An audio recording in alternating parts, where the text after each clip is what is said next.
聖週六，守望與等候。約翰福音19章40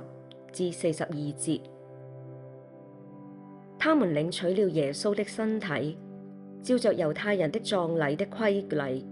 用細麻布和香料把它裹好。在耶穌釘十字架的地方，有一個園子，園裡有一個新的墓穴，是從來沒有葬過人的，因為那天是猶太人的預備日，又因為那墓穴就在附近，他們就把耶穌葬在那裡。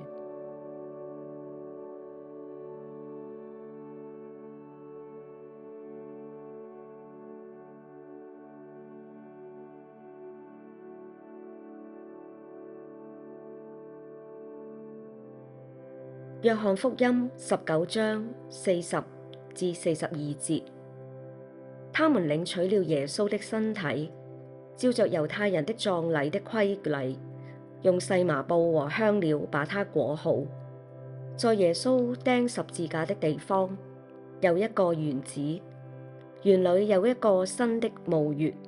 是從來沒有葬過人的，因為那天是猶太人的預備日，又因為那墓穴就在附近，他們就把耶穌葬在那裡。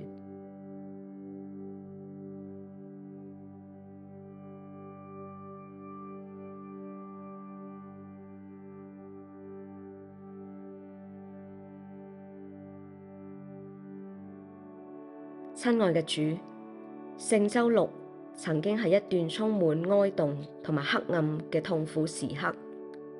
無人知道將會發生咩事，但係你卻完美成就咗你至高無上嘅旨意。喺黑暗嘅時刻，求你教導我哋喺看似死寂之中，仍然唔會失去信心，幫助我哋以盼望嘅心警醒等候，全然信靠你。阿門。